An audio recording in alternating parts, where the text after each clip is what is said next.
Hello and welcome to Living Inspired with Autism. I'm Antoinette. I'm a life coach and a guide for parents of autistic children. And I am mom to my amazing son, Max, who has autism, and he is brilliant, mysterious, and has been one of my greatest teachers. I know exactly what it feels like to be juggling all the things, the therapy schedules, the school meetings, the drop-offs, work responsibilities, family life, while at the same time, we're also still trying to hold ourselves together emotionally. I have been there. And that's why this podcast exists, to give you not just strategies, but encouragement, hope, and permission to create a life that actually feels good for you, your autistic kiddo, and your family.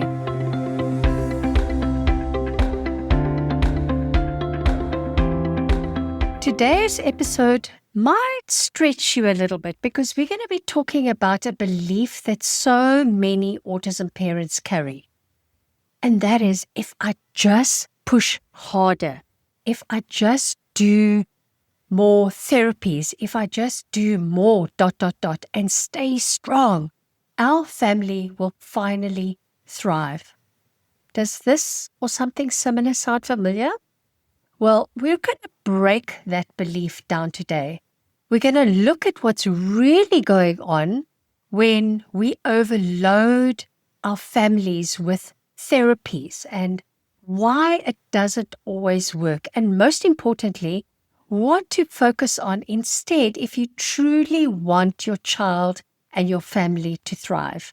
So grab a cup of tea or coffee, find a quiet spot if you can, though let's be honest, quiet spots are rare for us autism parents. And let's dive in.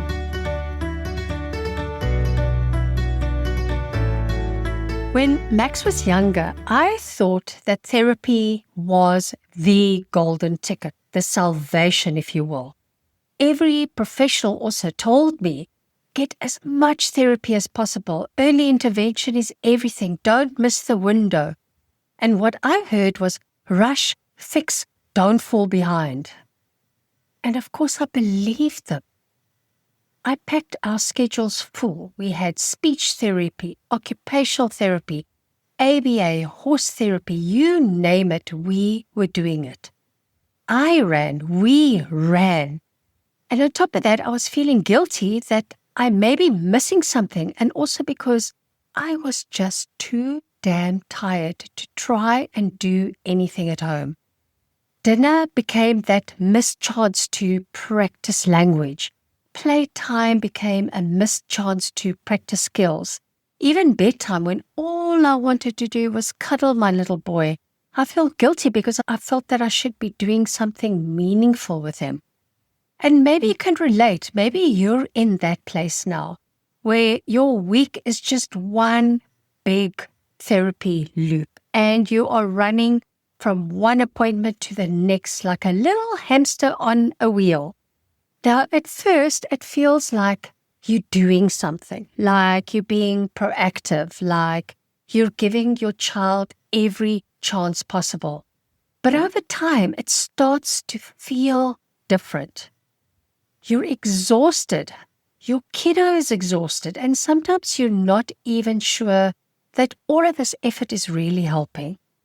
And think about this. Activity without alignment is just noise.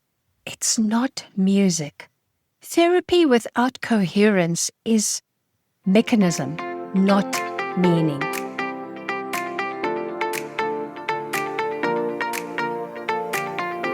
Now, let's be honest about what's underneath all of this. Parents don't want therapy just for the sake of it. Think about why. What are we truly after? Well, what we really want is peace and safety and belonging. We want to see our child making progress. We want to feel like we're doing a good job. And yes, we want that sense of normal, in inverted commas, family life, where things flow without constant struggle. we imagine that therapy will get us there. That if we just keep adding more, eventually everything will just click into place and things will just miraculously happen the way we want them to. We believe that if we just do more, those things will come. But often the opposite happens. The more we add, the less peace we feel, and the more it slips through our fingers.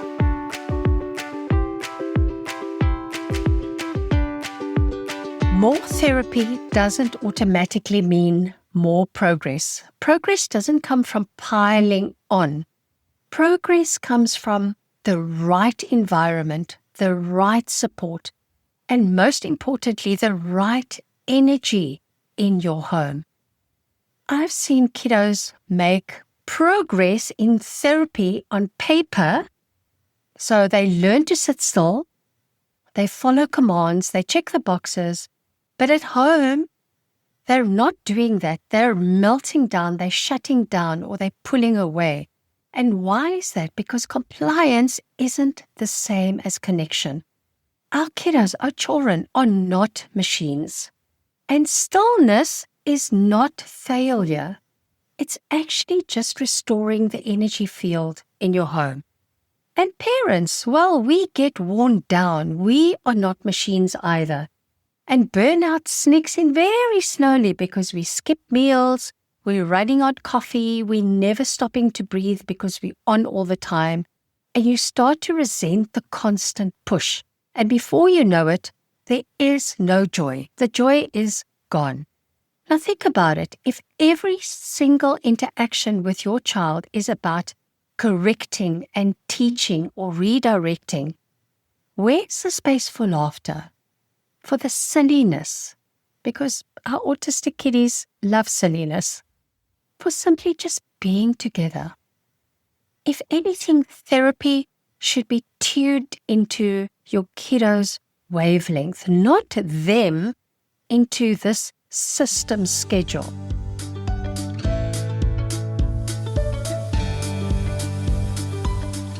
So why do we keep on doing it? Because deep down, we believe the lie that if we just try harder, it will all finally come together. That our kiddo will catch up, in inverted commas. That our family will look like we hoped it would. But you cannot willpower your way out of a system that doesn't fit your child or your family. Pushing harder is not going to change the fact that your child is neurodivergent and that your family's path is different. Your family is not broken. It is non-linear and sacred and squiggly all over the place. And that's not a bad thing. It's just reality. More isn't better if it destroys the joy in your household.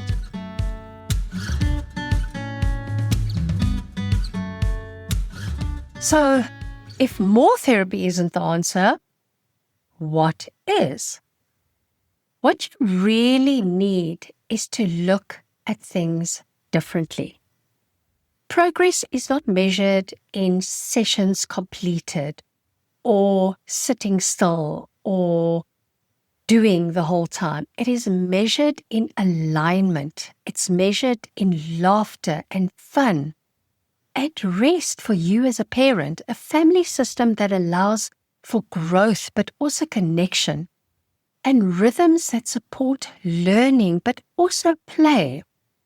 A way of life that leaves space for you as a parent, not just a manager of schedules. And this is where coaching is different, because therapy focuses on your kiddo, but coaching focuses on you and the family as a whole. It helps you simplify, it helps you to cut through that overwhelm, and it helps you to build the rhythms that you can actually sustain. Because progress isn't just about speech goals and milestones. Progress is about your kiddo feeling safe and loved and happy. Progress is about you having energy left at the end of the day. Progress is about thriving as a family, not just surviving as individuals.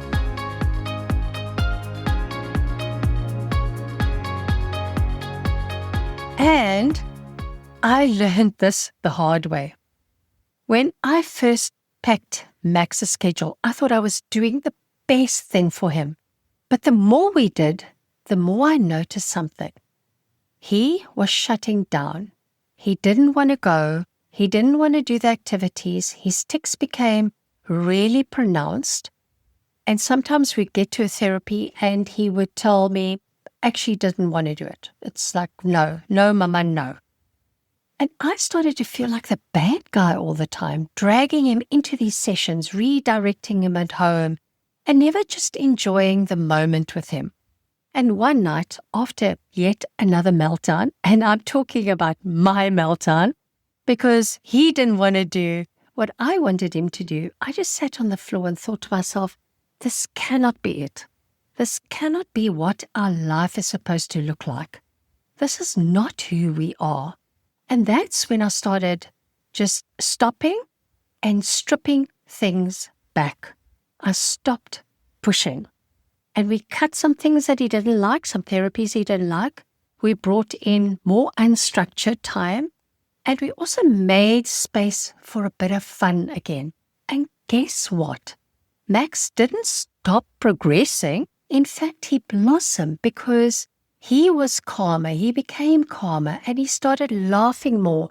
He started being himself, having, his own little personality quirks. And I started laughing more as well.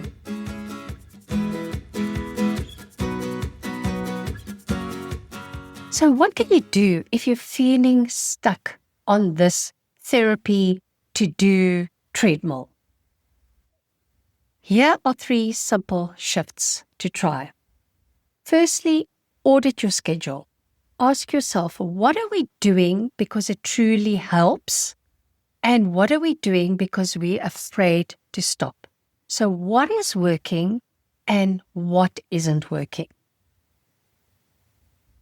And secondly, add a bit of joy back in.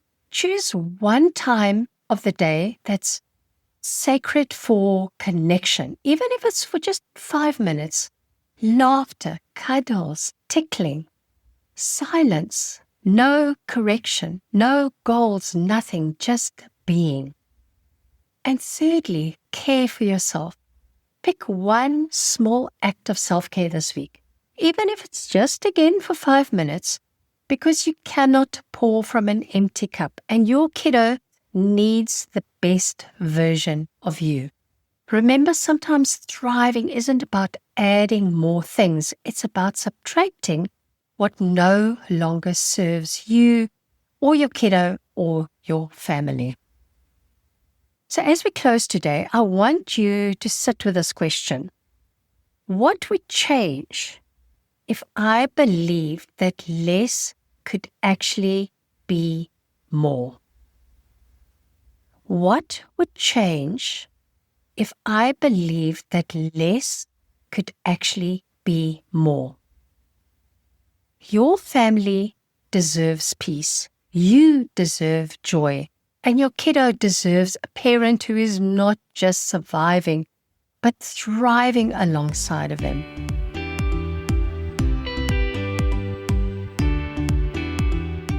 And if you're listening to this and thinking, yes, I need this, I need help stepping off the to-do and therapy treadmill and creating a life that actually feels good, I want to personally invite you to work with me one-on-one. Because in my coaching, I help you, parents of autistic children, simplify, build sustainable rhythms, and reclaim your joy. Together, I will look at your unique family. I'll strip away what isn't serving you, and we can create a plan that allows both you, your kiddo, and your family to thrive. Now, this is your chance to stop running on empty and to start building the life that you've been longing for. A life where progress and peace go hand in hand. If you are ready, reach out. I would love to walk this journey with you. Thank you for joining me today on Living Inspired with Autism. Please share this episode with another parent who needs to hear that more isn't always the answer. And until next time, take care of yourself and remember, peace and joy are just as important as progress.